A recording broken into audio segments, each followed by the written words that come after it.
like, how do you view God? Do you view God? And there's no, I'm not leading the witness here at all. I'm genuinely curious. Sure. Is there judgment? I assume there's some judgment, right? The Bible does have certain beliefs and views. There are some rules. Do you feel like when you are communicating with God, there is some judgment and you're okay with that? Or do you view God where it's there is no judgment? It's just who we are, and that's what it is. He accepts you for that.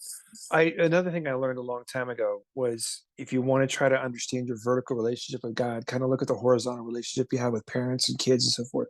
And the way I look at it is with my kids, what I tried to do is do the best I could to raise them, teach them the right thing, and instill in them a good value system, and hopefully that they're going to turn out to be productive. I mean, obviously I had, ideas in my head of what I wanted them to be and how I wanted them to turn out and so forth. And I had this image in my mind that, if they reach this is be Yeah. fantastic.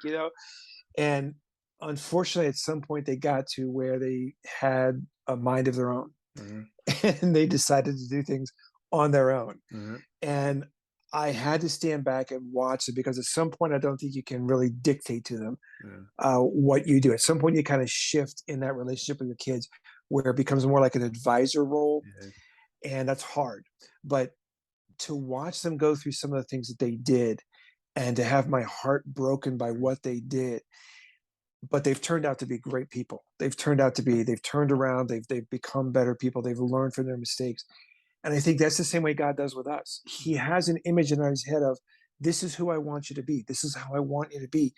But he still allows us to go through those decisions Mm. and make those choices where there's consequences. We can't get away from that. There are Mhm. consequences to whatever choice we make. And he's going to allow that.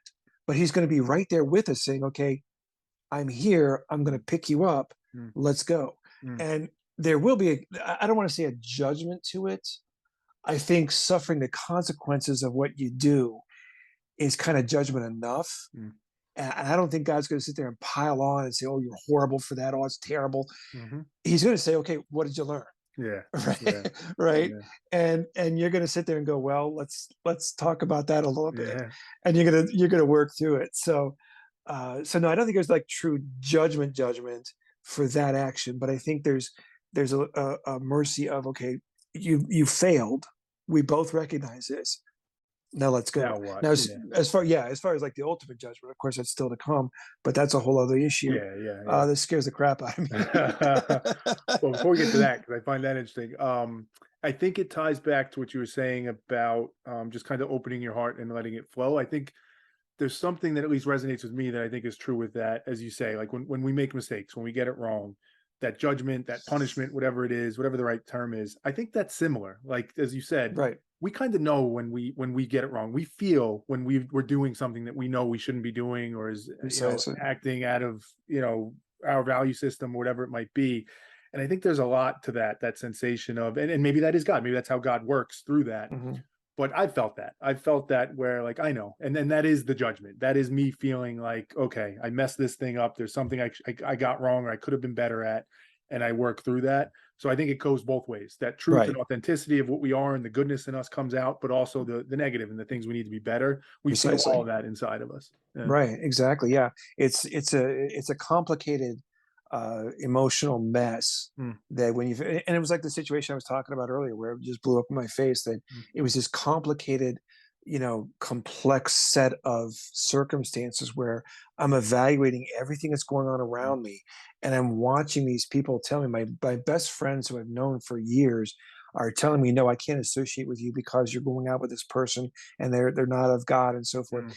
and judging me for that, and just dealing with that pain of how can you do this? You know me, Mm. and we've been buddies for a long time. How do you do this? Mm. When we reconciled, of course, everything was good, but still, in that moment, it was just this complex mass of, you know, what's going on, Mm. what really matters here, and are we basing what you're saying on what I just did, my actions, or are you basing it on the fact of who I am Mm. and what I can become? Mm. And it was just unbelievable. Mm.